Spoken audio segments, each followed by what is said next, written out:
Hello, hello, hello. Welcome back to another episode. I am Tony Purnell. And I'm Terrell James. Listen, pull up. Pour up. Let's talk. Welcome back to another episode of Tea for the Table. Yes, tea for the table. Episode 3. Episode 3. But what is our tea for today, Terrell? Our tea for today is just a slight, little, modest Prosecco. Mm-hmm. Little clink clink. Little clink clink. You know, that's my favorite drink. I know it is. I mean, and for the girlies, you know, who can't get into a champagne or, technically this is not a champagne, it's Prosecco. Oh. But grow up. Clock that. You know, I mean, you need to grow up because yes, I love a good bubbly. It's a classy drink. You know, some people say, "Oh, you know, the bubbly mess with my tummy, my stomach," but you know, grow up. That's the first thing we bonded about when we went out. You was like, "You want to get some champagne?" And I was like, "Yeah, actually, I do." Well, yes. Yeah, I do. Well, yes. And then, you know, it's another thing we like to share. What's another drink that we share? What? A common drink that we like. A French 75? Okay, other than a champagne, give me more of a coffee. Oh, an espresso martini. I gotta pull the teeth out. Terrell. We like so many drinks. My God. We are kind of, we're foodies first. Yes, we are. And then we're drinkers. Yeah. You can't lie about that. No, yes, we are. We love a good meal and we love a good drink. We really do. Yes. I like that. How you doing, friend? I am doing good, What's actually. new with you? What's new with you? Nothing. I'm thinking about starting to stream me playing video games. I know we talked about that. Come on. For the girls out there, I will be streaming very soon once I get my equipment together. And what does that entail? So basically, it's just me playing video games. Okay. On live, and that's a lucrative thing. You can it is make a money lucrative. with it? It is a lucrative thing. Like the kids are out here. Ka-ching. The kids are out here making money. You know, Castanet? Ain't he like the world's #1 streamer or something? Yeah, like he's that? a millionaire because of streaming. How do you? Where does the money come in though? I don't from the understand. app. The app pays the creators to stream on a platform, and then TikTok as well. If you get us and TikTok, people can like send you like gifts, which is like money, right? Yeah. And then the more views you get, you go into the creators fund, and then they just pay you out for stuff like that. This is news to me. Yeah, the kids are doing it, and then from there you get brand deals and little commercials. Well, maybe I'm gonna add a little streaming too. I don't know. That's not my thing though. It's not. Yeah. I mean, which flows into our episode when have an identity crisis. What? You know who we thought we were when we were younger, who we thought we were going to be when we got older, for sure, and who we are right now. Mm. So I mean, you talked about hey, I might get into streaming, or I want to get into streaming. Like sometimes we delve into different parts of ourselves. We do, and that's why this episode is called Identity Crisis. Identity Crisis. The phase where we went through, like. When I was young, I had a horrible phase. I was a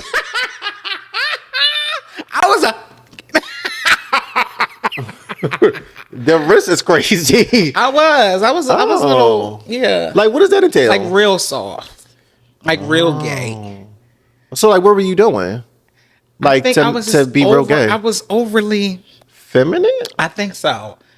Like you was wearing pumps? Oh no. Oh, I think just my mannerisms, like naturally. I mean, I grew up with a lot of women, so naturally I was a softie. Yes. And my grandmother hated it. My aunt didn't like that. I used to play my sister's Barbie dolls with her sometimes. Oh no! Like I'm serious. I was a troubled youth. Wow. And, I think... a troubled youth.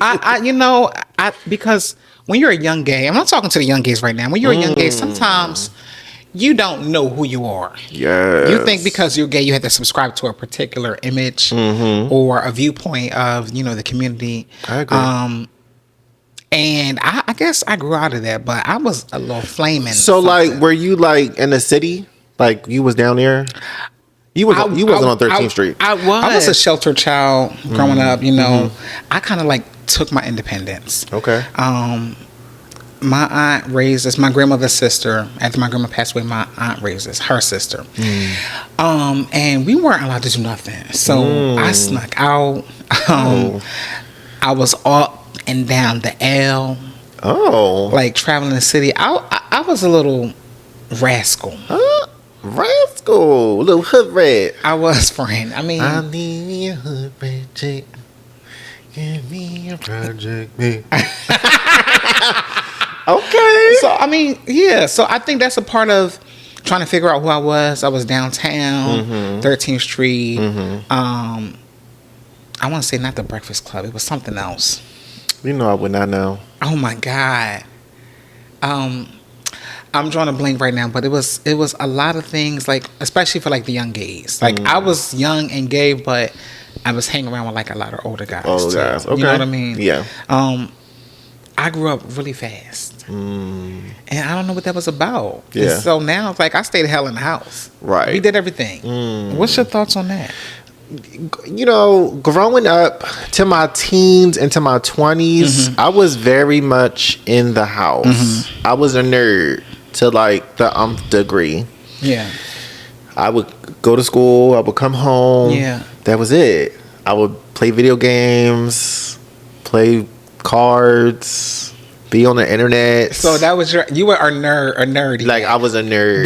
Were you gay? I mean, did your family know about you? I mean, no. Was that your identity? A nerd first? Well, my parents always knew that I was gay, clearly, but I didn't.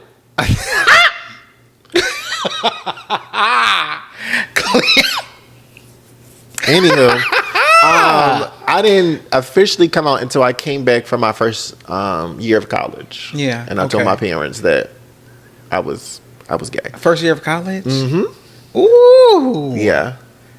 Because I was a little late. Yeah, and I really, and even after that, I didn't even really go to any gay clubs or go downtown until I was like 21, 22. Yeah. So I was just a nerd. Like my first year, I think from my high school to my first year of college, like I was just in the house, nerdy. I went to college and turned into a totally different person. Yeah. I was like, I was that girl. You know what I'm saying? I don't know. I'm that bitch. I'm that girl. I'm that bitch. Okay. No, literally, because I went down south for college. Where did you go? I went to Tuskegee University. Come on, HBCU. Come on. I really just wanted to get out because, like you, I was kind of sheltered. Like my parents wasn't like super strict, but I guess I didn't have the need to. I didn't feel the urge. So you wasn't running the streets. Oh God, no.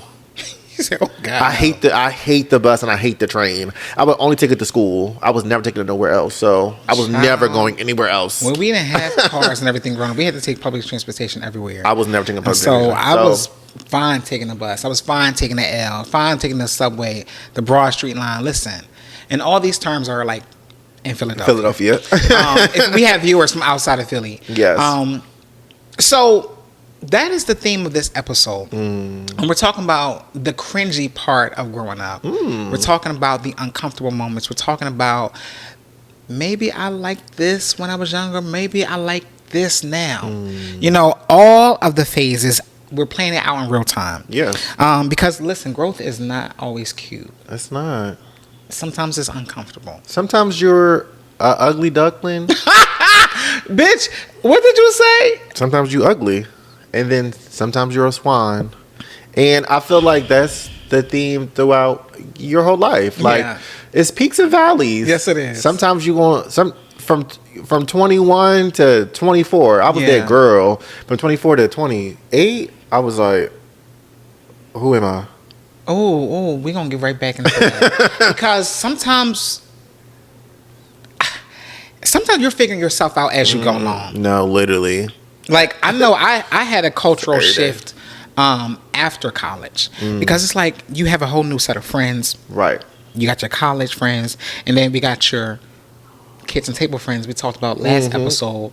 And sometimes a lot of that get lost in translation. Yep. And people that you hung out with when you were growing up, they're a completely different crew now as an adult. They are. So I want to invite the audience, you know, put down below, like, Where were you when you were growing up? Were you with the jocks? Were you with the nerds?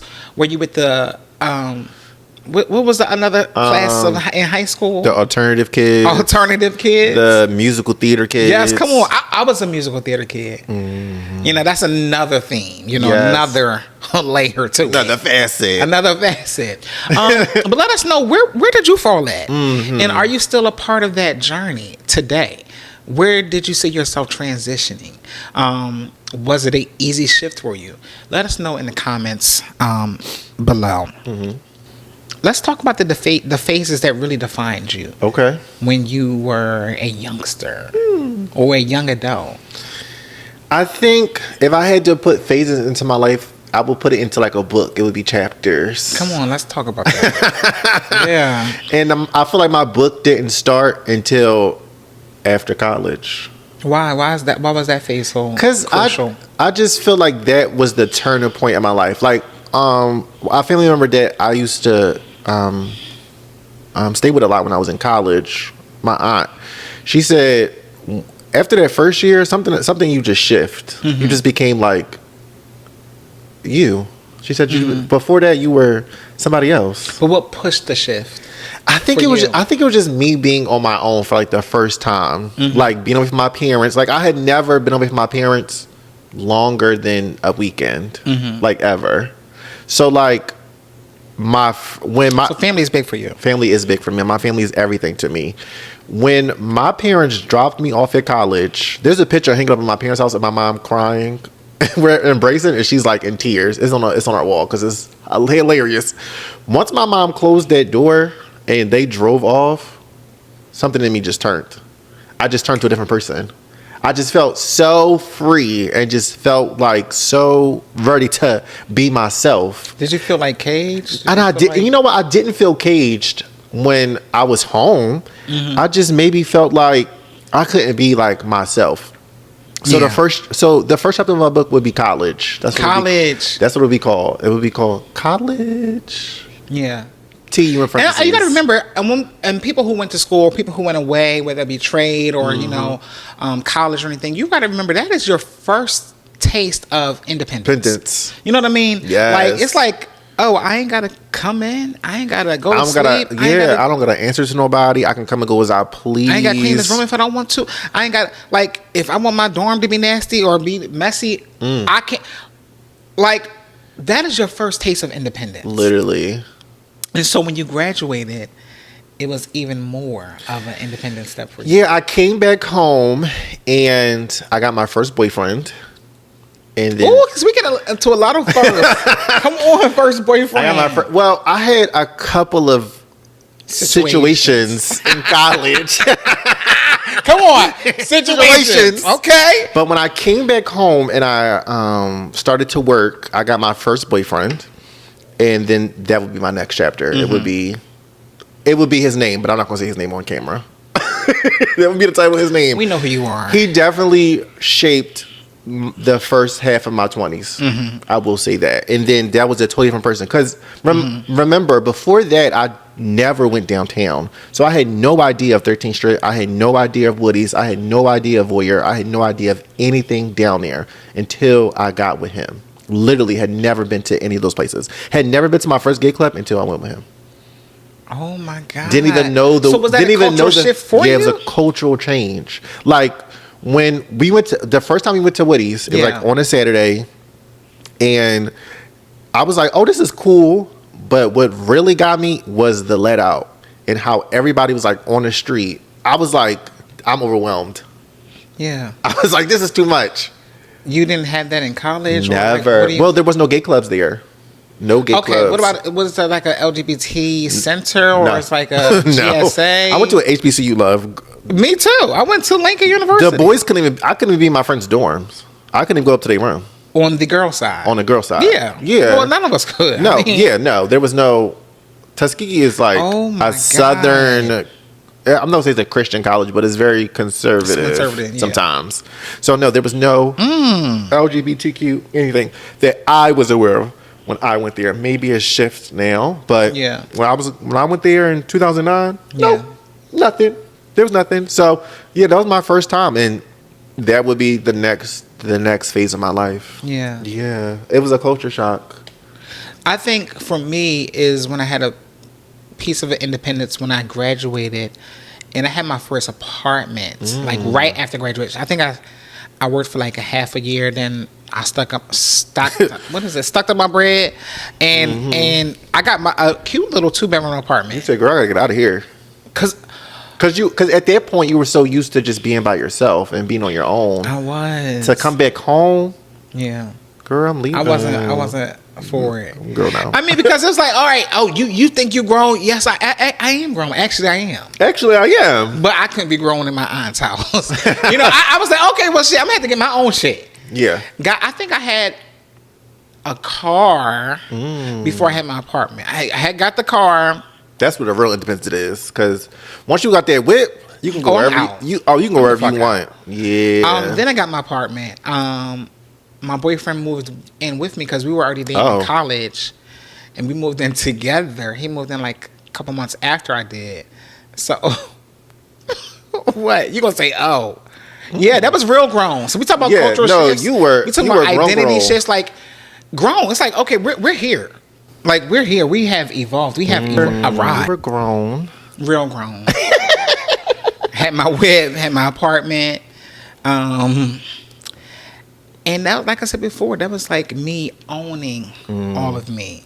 It's like, okay, you went through your high school shit. You went through your adolescent bullshit. I got bullied. I got talked about, And I think I was overcompensating as a child because... You were bullied in high school? No, high school, it was middle school. Elementary school, middle school. High school is like everybody doing their own thing. Like everybody had their own shit. Yeah. I think everybody just accepted that at that point. Okay. So college, a whole different ball game. And after school, I became into my true young adult self. Okay, so let's go back to when you were an adolescent. Where did you think you were going to end up at? Like, what was your dream? What was your dream goal, or what did you want your life to be? Like? I've always wanted. So everybody know I'm a therapist. Philly's favorite therapist. I've always wanted to be a therapist. I wanted to really end up being a psychologist. Honestly, a doctor of psychology. I think I really wanted to always do that work. For a hot second, I thought I was going to be a singer, but my family really shut that down. Singing does not pay the bills. Singing does not put food on the table. Singing does not put food on the table. Singing does not pay the bills. Singing is no guarantee to a future. Now she's sister, actually. I mean, because we had a lot of singers in my family. All like the males sang. But my family really didn't invest into that gift. They didn't really think I could sing like that. Shout out to my family. We have moved on, from the trauma because honestly, that was a hurt piece for me. I really I wanted to be a singer. You still can be. I mean, I do a little doo-wops, here and there. Comment below if you want to hear Tony sing. And there are clips of me singing. Are they? We ain't gonna sing on here. Oh no, I'm gonna Google them later. I mean, I did want to be a singer at one point. I went to cosmetology school. Oh. To do what? To get out of high school. So it was half high school, half cosmetology school. Oh. So I needed to take my state boards. That's all I needed. But my hours, they going down. So only thing I had and what you was doing here? Yeah. Cosmetology, hair, skin, nails, learning the whole thing. Okay. So half the day we would be in a vocational school, half the day I would be in high school. You're right. Honestly, it was just to get out of class, but I thought I was going to be a hairdresser as well. Okay. So like you hearing all these cultural Welcome things. to Tony's Beauticians. Tony, the beautician, Tony Shop. Tony Shop. I really, honestly, I wanted to be a lot of different things. But what I went to school for, what I studied for, and what I am now is a therapist. Okay, cute. Yeah. How about you? You know what? Growing up, I wanted to be so many things. At first, I wanted to be a jazz player. I played the clarinet for like 3 years because I was eventually going to move on to the saxophone.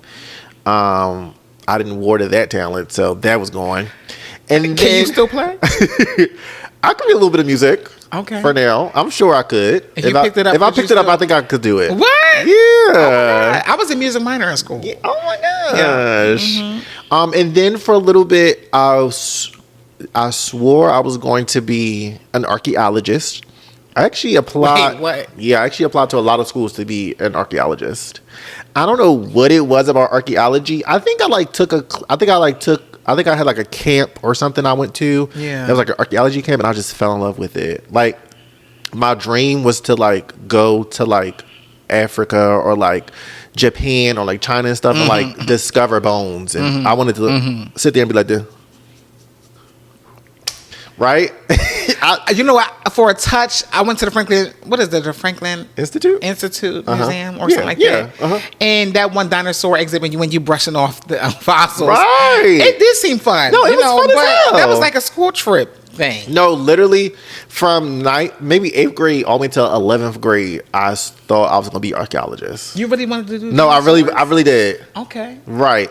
And then when I got into my senior year of high school, I had a teacher. His name was Mr. Green. Shout out to Mr. Green. Shout out to Mr. Green. His name was Al Green. Come on. Don't do. But he was our political science teacher, and I fell in love with politics. Yeah. So then I changed my perspective, and I was going to be a lawyer. Yeah. That was my dream. I said, I'm going to go to school, major in political science, go to law school, be a lawyer, be president. That was my trajectory. Literally, it switched like that. I said, I'm going to be president. So you had it down packed. Oh no, yes. I was going to do 4 years, 3 years, get a job, be a lawyer for like 4 years, go to Congress, be a senator, start Bitch, small. I have never heard you talk about politics. Oh, I love politics. It's my thing. I don't talk about it to people because I could be very heated on a topic. This is so new to me. Clearly, we still have not known all of each other. Yeah. Are you kidding me? I swear. I vote every election. Hell no. I vote for mayors. I vote for your state representatives. I vote for all of them. Like, it's my thing. I still could be president for real because we gotta. So is this new trajectory like unexpected, or when you talk about shifted from one thing to another, are you comfortable with the unexpected version that's right now? Yeah, I am. I think for a while I wasn't. When that didn't happen, it really took a toll on me. So that's why I was saying from like 24 to like 28, I was just like, this is not what I want to be doing. Meaning what? Like what was the hurt piece for you? That I had a vision in my mind, and I'm very stubborn. I'm a Taurus. So when I have something in my mind that I want to do, and I can't do it, I feel defeated. I feel disappointed in myself. But what I end up getting into was fashion, and then that was another passion of mine. Later on in life, but I've always been into fashion when I was a child, but it wasn't something that I watered enough until I had to pivot. Yeah. And then I found something else I was interested in, which was fashion. And that's what I do now. And love it. Yes, and I love it. And you love it. And you're very good at it. Oh, thank you so much. But I would love to go to law school, to be honest.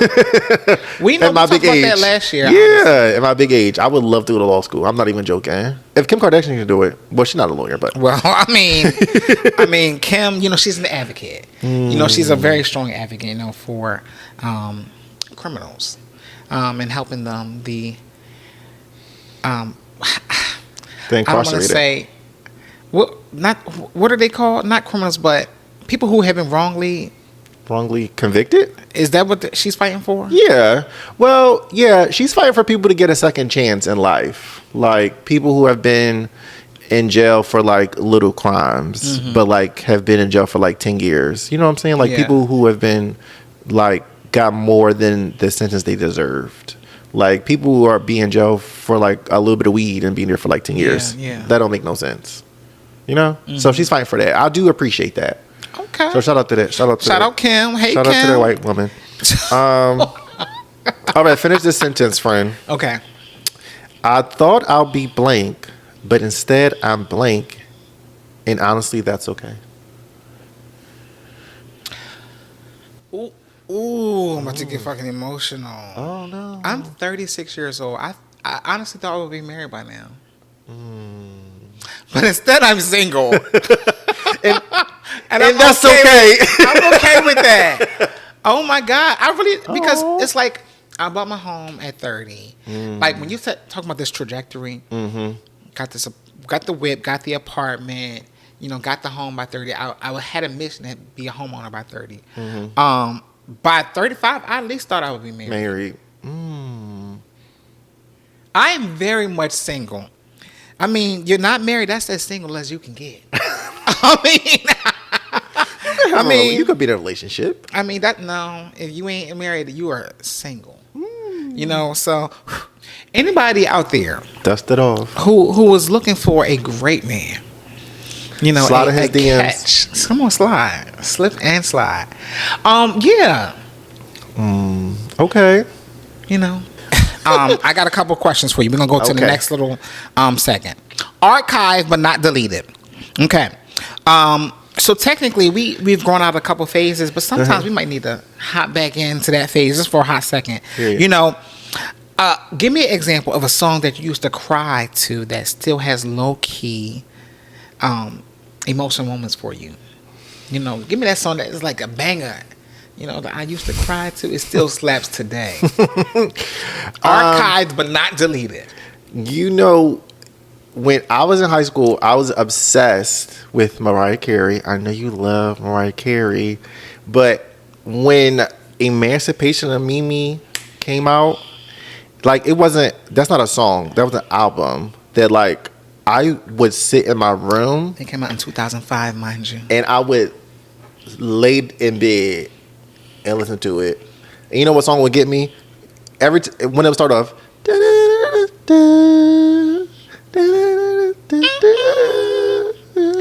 Fly like a bird. That would send me off the rails. I don't know what it was. I don't know what. Still slaps. And it still slaps. I will. If I put that song on right now, a tear will fall out of my face, and I'm not even a crier. That was one of her most iconic. Literally. Albums. Ooh, okay. It's amazing. I got one for you. A lifestyle habit that you don't do anymore, but you still miss.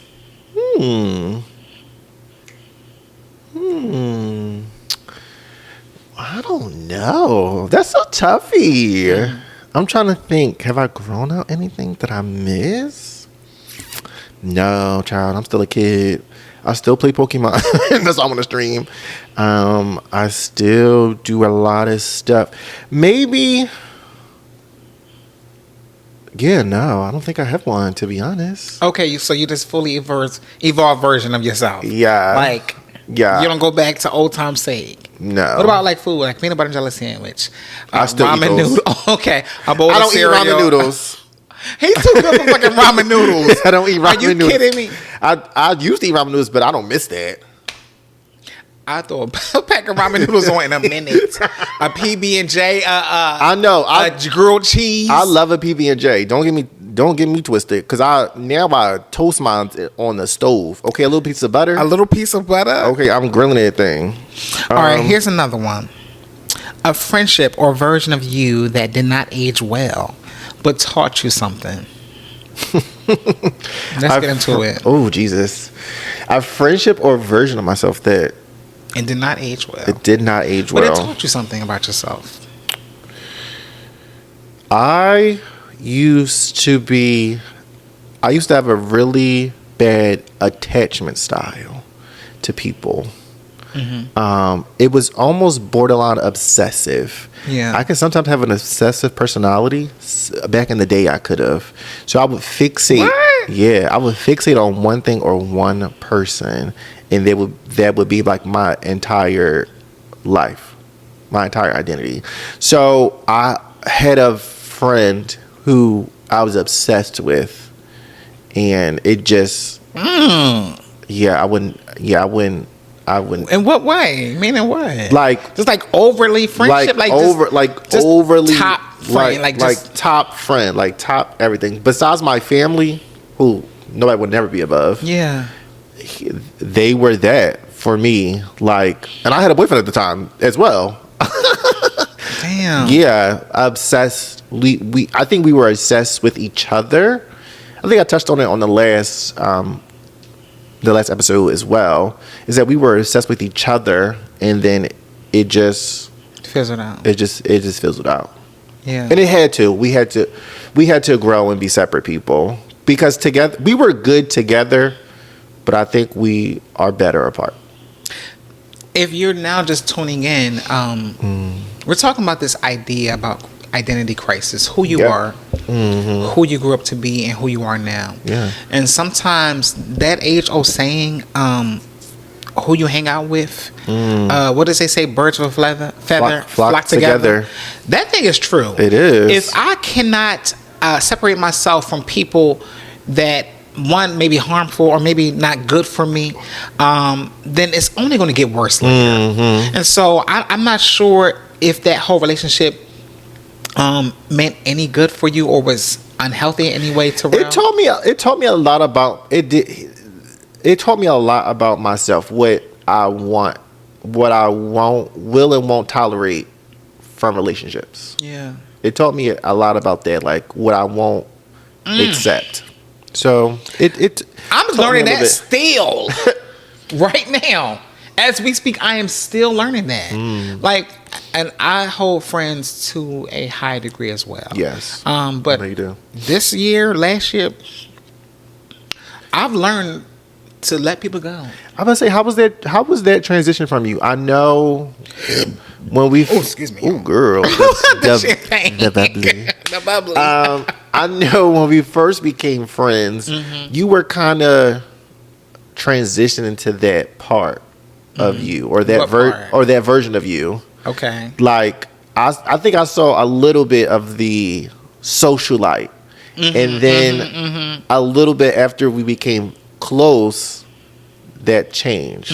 You became more of the reserved Tony that I know now. Absolutely. Now, what made that switch? What made that version happen? Because you were that for a while, and you were that to the community. Yeah, you're right about that. You were Tony. You the light worker. The light worker. You threw the celebrations. You threw the parties. You were it. You know what I'm saying? The lighthouse was the house to come to. Even when we weren't friends, I heard about the lighthouse. Oh shit.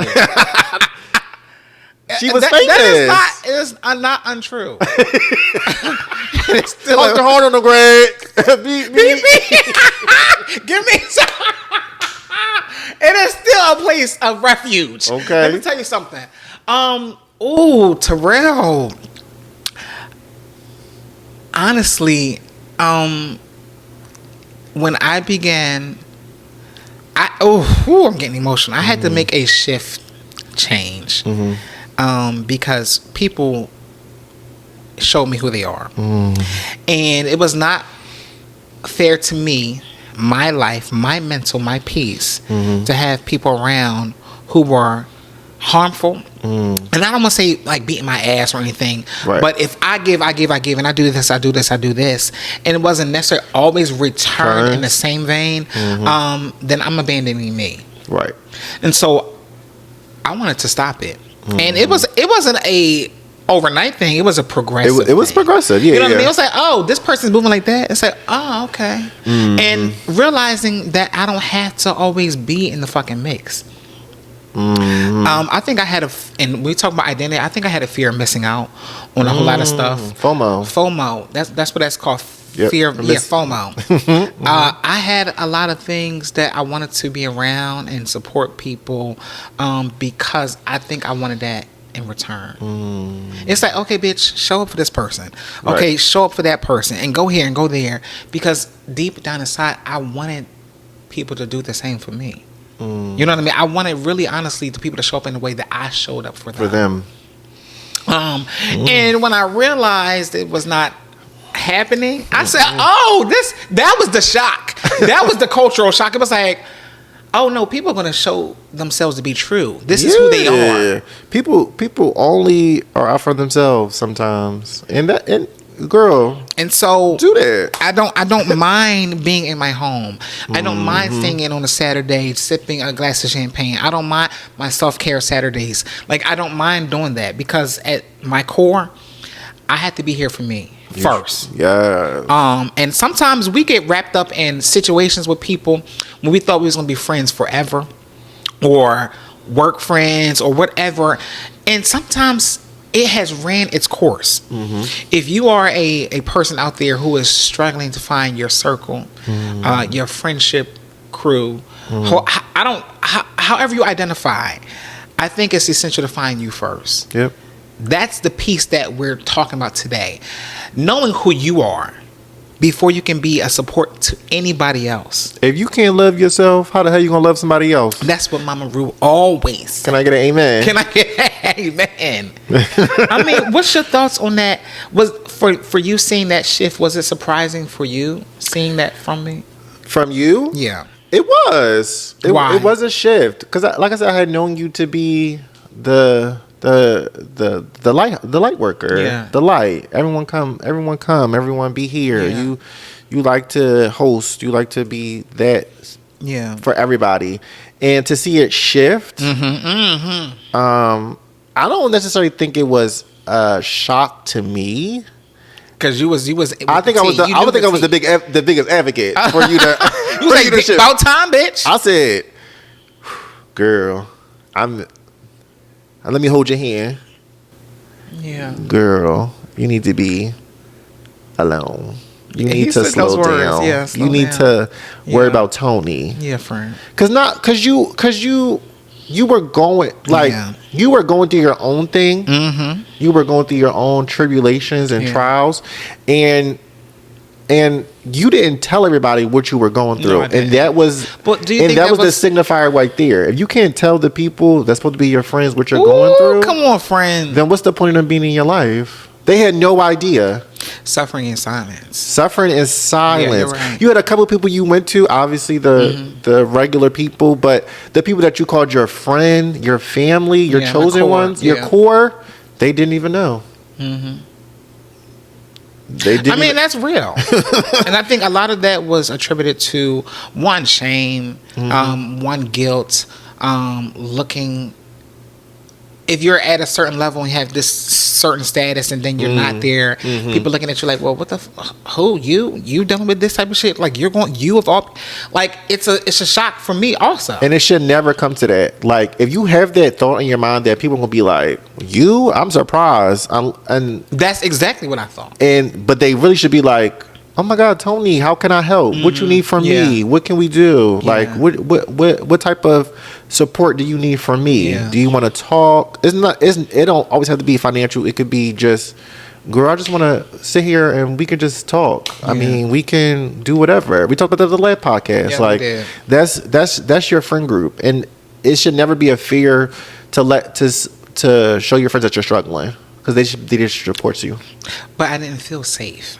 And that's what we're talking about. I can't share that. You can't. Because if I didn't have safety amongst these people, I'm not going to share that vulnerable part. Nope. You know what I mean? And so that is honestly when I recognize, okay, yes, you got to shift. You got to shift. And sometimes, and we're gonna end on that with that have to thing. If you know it's keeping you stagnant, it's keeping you in a place where you don't want to be mentally, emotionally, physically, financially, you have to shift to move forward. It is a progressive thing for some people, and sometimes it's an overnight thing. Yeah. You are the only person who can make your life look better. You. So if you don't like the way you used to be, you don't like the way you used to dress, the way people used to view you, you can change that. It's you. You are the common denominator of everything. It's you. It's your life, and you have the right to have it shaped however you feel. Absolutely. I think a couple points I really wanted to end on, like, growth is not a linear thing. It's supposed to happen. Yep. Growth does not always feel comfortable. It does not always feel good. Sometimes it's like, damn, I hung up with these type of people and I miss them, and I don't have them no more. You know, but at the end of the day, it makes you that much stronger. Yep. It really does. It really does. You're allowed to change. You are allowed. You have to. You can't be the same person you have always been if you want to grow in life. You can, at the core of your foundation, you can be that person, but the way you go about life can change.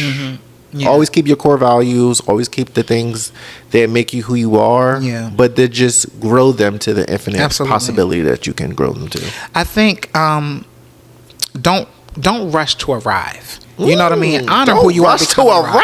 That's the point I really wanted to hone in on. Don't rush to I'm here.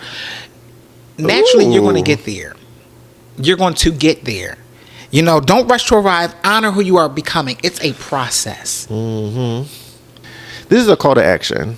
What version of you do you miss sometimes? Come on, call to action. Come on here. All right. Talk to the people.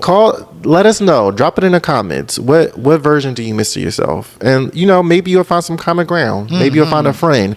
This is what this podcast is about. It's about growing a community. If you don't feel safe where you are now, you could always be safe here with us. Yeah.